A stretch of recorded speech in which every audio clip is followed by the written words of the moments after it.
Hello साथियों, नमस्कार।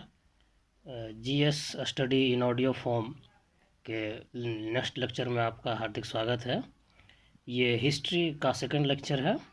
First lecture में हमने वेद के बारे में बात किया था, वेद कितने हैं, और उसके से जो महत्वपूर्ण क्वेश्चंस जो आपको ऑब्जेक्टिव फॉर्म में आते हैं बीपीएससी में या आदर्श दरोगा वगैरह वैकेंसी जितने भी एग्ज़ाम कॉम्पिटिटिव एग्जामिनेशन है, उससे जो महत्वपूर्ण क्वेश्चंस हैं उसके बारे में हमने आपको उसमें जानकारी दी थी। प्लस इतिहास जो लिखा गया हम लोग का, तो उसमें किस किस चीज़ का महत्वपूर्ण योगदान होता है, जैसे धर्म ग्रंथ का, ऐतिहासिक ग्रंथ का, विदेशियों का विवरण का और पुरातत्व संबंधी साक्ष्य का। ठीक है। इसके बाद हमने आपको वेद के बारे में बताया था, ये भी बताया था कि कौन सा क्वेश्चन कितना महत्वपूर्ण है और किसको हमेशा याद रखना है। ठीक है। वेद के बारे में और भी कोई क्वेश्चंस हैं जो आज नहीं बताएंगे, क्योंकि लगातार एक ही टॉपिक को पढ़ने से आपको याद नहीं रहेगा। आज हम दूसरे टॉपिक पे आते हैं, फिर सब सारे टॉपिक एक दूसरे से इंटरकनेक्ट हो जाएंगे। तो आज का स्टार्ट करते हैं। जिसे आपको पता है कि जो इतिहास लेखन में है उसमें विदेशियों का विवरण, उससे भी हमें पता चलता है हमारे इतिहास के बारे में। ठीक है। तो जो प्रमुख विदेशी जिनके द्वारा लिखी गई किताबें से हमें अपनी जानकारी मिलती है इतिहास की, उसके बारे में चर्चा करेंगे। स्पेशली उनका जो कि एग्ज़ाम में बहुत ज़्यादा पूछा जाता है और वो आने पे आपके पास गलती करने का कोई गुंजाइश नहीं रहता है। ठीक है। तो हम स्टार्ट करते हैं। यूनानी रोमन लेखक लेखक ऐसा लेखक जो यूनान और रोम वगैरह से आए थे। ठीक है। रोमन साम्राज्य आप जानते हैं और पढ़े भी होंगे, और उस पर भी मैं एक सेपरेट लेक्चर में बनाऊंगा आगे आने वाले टाइम में। ठीक है। तो जो सबसे ज़्यादा आपको कॉमनली याद है, मेगास्थनीज। पहला जो है मेगास्थनीज। तो मेगास्थनीज कौन था? ये जो सेलुकस निकेटर है उसका राजदूत था। मेगास्थनीज सेलुकस निकेटर का राजदूत था, जो चंद्रगुप्त मौर्य के दरबार में आया था। उसकी द्वारा जो रचित गई किताब है वो है इंडिका। और चूंकि वो चंद्रगुप्त मौर्य के काल में आया था, तो उस बुक में किस कार्य के बारे में लिखा होगा, तो आपको इससे तो आप अनुमान लगा सकते हैं। तो मौर्य युगीन समाज की संस्कृति के बारे में लिखा था कि उस वक्त की राज व्यवस्था कैसा था, शासन व्यवस्था कैसा था, यहाँ के शहर कैसे, उस वक्त के जो है नगर बोलते हैं, नगर किस तरीके से बने हुए थे, समाज में किस तरह के पूजा पद्धति थी, ये सब बारे बारे में उसने बताया है। तो यहाँ पे 4 क्वेश्चन एक साथ है जो डिफरेंट डिफरेंट टाइप से पूछे जाते हैं। मेगास्थनीज किसका राजदूत था? तो सेल्यूकस निकेटर का। किसके दरबार में आया? तो चंद्रगुप्त मौर्य के दरबार में। किताब कौन सा लिखा? तो इंडिका। ठीक है। किताब किस, अब डायरेक्ट पूछ देगा कि इंडिका बुक में हमें मिलता है के बारे में जानकारी है, उसमें कई डिफरेंट डिफरेंट साम्राज्य के बारे में रहेंगे। तो मौर्य युगीन समाज एवं संस्कृति के बारे में। अब यहाँ से क्वेश्चन यहीं से एराइज होता है कि ये सेल्यूकस निकेटर कौन था? तो सेल्यूकस निकेटर जो है सिकंदर का सेनापति था। जब सिकंदर भारत पे आक्रमण किया था, आप लोग जानते हैं, है ना? तो जब वो आक्रमण किया था तो फिर उसको वापस जाना पड़ा, सिंधु नदी के पास से ही उसे वापस लौटना पड़ा। उसके बाद उसका देहांत हो गया। तो उसके जो साम्राज्य है उस पर सेल्यूकस निकेटर ने कब्जा कर लिया। ठीक है। तो अब सेल्यूकस निकेटर जो है, जब फिर चंद्रगुप्त मौर्य से लड़ाई हुई और उसमें सेल्यूकस निकेटर हार गया, तो उसके बाद जो दोनों के बीच मैत्री संबंध था, तो उसने अपना राजदूत भेजा था, वो मेगास्थनीज था। ठीक है। इसके बारे में फिर हम जो मौर्य साम्राज्य पढ़ेंगे तो आपको और डिटेल में बताएंगे। पहला अभी यहाँ पे याद रखना है लेखक के बारे में। तो 1 नंबर हो गया मेगास्थनीज। अब हम दूसरे लेखक के बारे में चर्चा करना चाहते हैं, वो है आपको टेसियस। ये ईरान का राज वैद्य था। मतलब जो राजा के लिए स्पेशली वैद्य, पहले के दौर में राजा के लिए स्पेशल वैद्य होता था, वो किसी और का इलाज नहीं करते थे।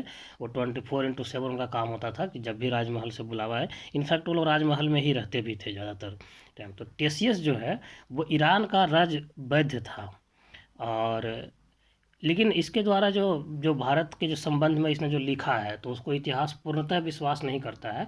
लेकिन इसके लिखे गए किताब से भी काफ़ी महत्वपूर्ण जानकारियाँ मिलता है कि कैसे ईरान से उस वक्त का संबंध रहा था। उस वक्त ईरान नहीं था, उसका नाम पर्सिया था। ठीक है। लेकिन अभी अभी का क्वेश्चन आएगा तो आपको ईरान से आएगा। तो टेसियस कौन था? ईरान का राज वैद्य था। वो काफ़ी कहानियाँ लिखा है। ठीक है। उसके बाद आपको क्वेश्चन एक आएगा कि हेरोडोटस। अब हेरोडोटस क्या है? सबसे इम्पोर्टेंट है।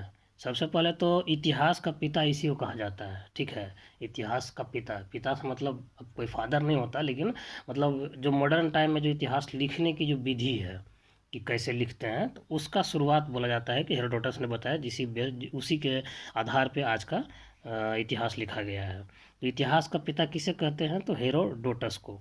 उसके द्वारा जो लिखी गई पुस्तिका है वो कौन सा है जो फेमस है, वो है हिस्टोरिका। देखिए, ह से हेरोडोटस नाम है, ह से ही हिस्टोरिका होता है, ठीक है। तो हेरोडोटस के द्वारा लिखा गया बुक जो है वो हिस्टोरिका है। तो क्वेश्चन आपको पलट के ही पूछ जाएगा कि हिस्टोरिका किसने लिखा, तो हेरोडोटस ने। कब लिखा, तो वो 5वीं शताब्दी ईसा पूर्व में लिखा है, ठीक है। 5वीं शताब्दी ईसा पूर्व में, मतलब आप समझ रहे हैं, आज से 2500 साल पहले। और उस किताब में हमको क्या जानकारी मिलती है, तो उससे भारत और फारस, जो आपको हम बताए थे इसके जस्ट पहले में, जो टेसियस था वो ईरान था, तो ईरान को पहले फारस कहते थे, ठीक है, या पर्सिया उसको कहते थे। तो भारत और फारस के बीच का जो संबंध था, उससे हमें उसका उसने अपने वर्णन किया है हिस्टोरिका में, जिसकी हमें जानकारी मिलती है। अब अगला लेखक के बारे में आते हैं हम लोग। तो ये एक जो क्वेश्चन बार बार पूछता है वो है डाइमेकस। डाइमेकस कौन था और किसके दरबार में आया था, तो डाइमेकस जो है सीरियन नरेश, मतलब सीरिया का जो राजा था अंतियोकस, उसका राजदूत था भारत में, ठीक है। तो वो भेजा गया था जब, तो मौर्य काल में भेजा गया था, और उस वक्त जो सम्राट था वो बिंदुसार था। तो क्वेश्चन आता है कि बिंदुसार के दरबार में आने वाले राजदूत का नाम क्या कौन था, तो अंतियोकस रहेगा, मेगास्थनी रहेगा, हेरोडोटस रहेगा, ऐसा। तो आपको याद रखना है अंतियोकस, डाइमेकस, डाइमेकस है ना, वो अंतियोकस का राजदूत था। अंतियोकस राजा था ईरान का, ठीक है। तो ये हो गया आपको, इससे भी चूंकि वही मौर्य युग के बारे में पता चलता है। अब जो अगला है वो है डायोनीसियस, ठीक है। अब डायोनीसियस क्या था, तो डायोनीसियस जो है ये मिस्र का राजा जो है टॉलमी फिलेडेल्फस का राजदूत था। टॉलमी खाली याद रखिएगा, राजा का पूरा नाम याद रखना कोई ज़रूरी नहीं है। ये सब डिफरेंट डिफरेंट नाम जो होते हैं याद होना मुश्किल होता है, इसी में बच्चे फंस जाते हैं एक्चुअली में। और ये जो है किसके दरबार में आया था, तो अशोक के दरबार में आया था, ठीक है। तो डायोनिसियस जो है वो मिस्र के राजा का जो राजदूत था, वो राजा जो था वो टॉलमी फिलेडेफस था, उसका राजदूत था, और अशोक के दरबार में आया था। इसने भी जो किताब लिखे, इसके किताब से हमें काफ़ी महत्वपूर्ण जानकारियाँ मिलती है। एक टॉलमी है, ये 2री शताब्दी में भारत का भूगोल नाम का किताब लिखा था। यहाँ से 2 क्वेश्चन आते हैं, टॉलमी के द्वारा लिखे गए किताब का नाम क्या है, ऐसा ऑप्शन में आपको डाल देगा। फिर एक ये भी पूछेगा भारत का भूगोल के रचयिता कौन है, तो टालमी हो जाएगा, ठीक है। उसके बाद एक जो इम्पोर्टेंट है वो है पिलनी। और पिलनी के क्या है, तो पिलनी जो है 1म शताब्दी में नेचुरल हिस्ट्री नामक किताब लिखा था। नेचुरल हिस्ट्री, नेचर से आपको समझ में सकता है कि नेचर से क्या होता है, प्रकृति चीज़ें के बारे में। तो अब इससे आप खुद अनुमान लगा सकते हैं कि इस बुक में किस चीज़ का वर्णन किया गया होगा। हिस्ट्री माने इतिहास और नेचुरल मतलब नेचर। तो इसमें मेनली उसने भारत में जो भी पशु थे उस वक्त, किस किस टाइप के, जैसे गौवंश है तो उसके भी कई प्रजातियां थी, है भैंस थे, और कौन कौन से जानवर जो पाए जाते थे उस वक्त, हाथी वगैरह, पेड़ पौधे, खनिज पदार्थ जो का मेनली विवरण बनते थे। पेड़ पौधे भी आज जो हम लोग पेड़ पौधे देख रहे हैं, आज से 400 साल पहले, 1000 साल पहले, 2000 साल पहले कुछ अलग टाइप के पेड़ पौधे हुआ करते थे, जो कि अब विलुप्त भी हो चुके हैं, ठीक है। तो उस वक्त की जानकारी मिलती है कि किस टाइप के जंगल थे, क्या थे वगैरह। तो ये पिलनी से भी मिलता है, ठीक है। तो पिलनी के द्वारा लिखा गया किताब का नाम क्या है, नेचुरल हिस्ट्री। और उसमें किसका वर्णन है, तो भारतीय पशुओं, पेड़ पौधों, खनिज पदार्थों के बारे में उससे जानकारी मिलती है। एक और क्वेश्चन है जो आपको बीपीएससी में पूछा भी जा चुका है 2018 में, और अब गारंटी देता हूँ ये फिर रिपीटेड पूछेगा। पेरिप्लस ऑफ द इर्थियन श्री, इसके लेखक कौन है, तो ये जो है ना, इसमें आपको मल्टीपल चॉइस चूँकि बीपीएससी बनाया है, तो ये एक ऐसा किताब है पेरिप्लस ऑफ द इरिथियन से, जिसका कि लेखक के बारे में कोई जानकारी है ही नहीं। तो इसमें none of the above actually answer होता है। 4 लेखक का नाम दिया रहेगा और एक में रहेगा इनमें से कोई नहीं है, ऐसा करके, ठीक है। तो ये पेरिप्लस ऑफ द इरिथियन सी जो बुक है, तो इस बुक के यही खासियत है कि इसके लेखक के बारे में कोई जानकारी नहीं है। लेकिन अब किताब में क्या लिखा गया है ये इंपॉर्टेंट है। तो किताब में जो है भारत में कहाँ कहाँ व्यापार होता था और किस बंदरगाह से व्यापार होता था, ये इसकी जानकारी जो है उसमें मिलता है। ठीक है। तो अब और भी कई लेखक हैं, जो जैसे चीनी लेखक हो गए, अरबी लेखक हो गए, अदर अदर है। तो आज हम इतना ही पढ़ेंगे लेखक के बारे में, कि जिनसे हमके हिस्ट्री की जानकारी मिलती है। ठीक है। तो क्योंकि इससे बहुत मतलब पूछता ही पूछता है, और भी है लेकिन वो इम्पोर्टेंट नहीं है बहुत ज़्यादा। तो यूनानी और रोमन जो लेखक है उनमें जो जो महत्वपूर्ण है उसके बारे में हमने बताया। साथ में एक टॉपिक और हम ऐड करेंगे आज। ठीक है। अब बहुत सारे अथी के बारे में पूछे जाते हैं कि हमारे जो अभिलेख हैं, चूँकि हिस्ट्री लेखन में आपने बताया था कि अभिलेख का भी बहुत बड़ा महत्व होता है। तो अभिलेख से बहुत सारे क्वेश्चन पूछे जाते हैं। तो पहला आप याद रखिएगा कि हाथी गुम्फा अभिलेख, ई जो है किस शासक का, ये जो अभिलेख है किस शासक के बारे में हमें बताता है। तो कलिंग जो है, जो आज का उड़ीसा है, उसके राजा थे खारवेल। तो राजा खारवेल के बारे में जो जानकारियाँ मिलती है वो हाथी गुम्फा अभिलेख से हमें प्राप्त होती है। ठीक है। तो ये काफ़ी इंपॉर्टेंट है, हमेशा पूछता है। दूसरा है जूनागढ़ अभिलेख। तो जूनागढ़ अभिलेख के बारे में हम किस राजा के बारे में जानकारी मिलता है शासक के, तो वो है रुद्रदामन। रुद्रदामन के बारे में हमें जूनागढ़ के जो अभिलेख मिला है उससे पता चलता है। तीसरा है आपको प्रयाग स्तंभ लेख। तो प्रयागराज जो है तो वहाँ से किसका मिलता है, तो वो है समुद्रगुप्त का। प्रयाग स्तंभ लेख से हमें समुद्रगुप्त के बारे में कि उस वक्त कैसे कार्यशैली था, क्या क्या चल रहा था, इसकी हमें जानकारी मिलता है। ठीक है। हाँ, अगला अभिलेख जो है, जो इम्पोर्टेंट है, ये है मंदसौर, मंदसौर अभिलेख। ये जो अभिलेख मिला है, मंदसौर जो है आपको एमपी में पड़ता है। ठीक है। तो वहाँ से जो अभिलेख मिला है, तो इसमें किस राजा के बारे में वर्णन किया गया है, तो मालवा के राजा जो है यशोवर्मन। यशोवर्मन के बारे में जो जानकारी मिलता है वो हमें मंदसौर अभिलेख से मिलता है। ठीक है। और जो अभिलेख है आपको भीतरी एवं जूनागढ़ अभिलेख, एक सिंपल जूनागढ़ है। ठीक है।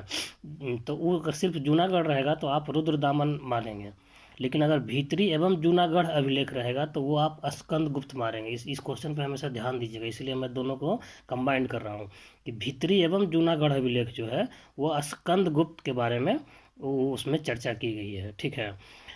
देवपाड़ा अभिलेख, देवपाड़ा ये अभिलेख जो है बंगाल के शासक जो विजय सेन थे, बंगाल में जो विजय सेन का शासन था, तो उनका बारे में पता चलता है देवपाड़ा अभिलेख से।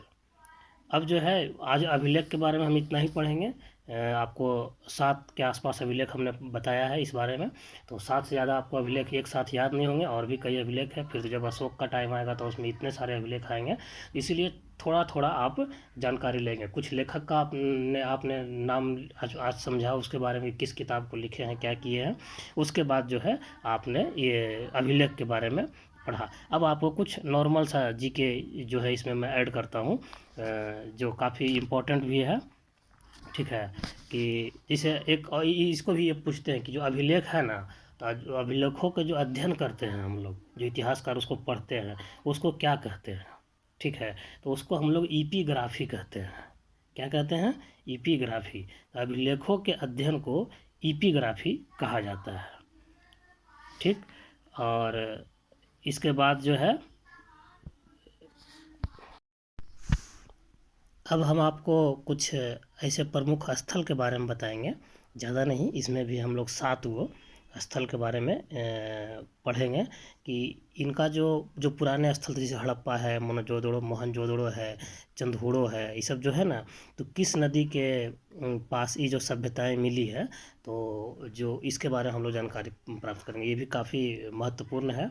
नदियाँ, उत्खनन और उसकी वर्तमान स्थिति की, अभी वो कहाँ पे स्थित है। तो पहला क्वेश्चन जो पूछा जाता है काफ़ी इंपॉर्टेंट है कि हड़प्पा, तो हड़प्पा किस नदी, जब हम लोग हड़प्पा का जब पता चला हम लोग को, तो किस नदी के किनारे हड़प्पा का जो सभ्यता है वो बसा हुआ है, तो याद रखेंगे कि वो रावी नदी के किनारे बसा हुआ है।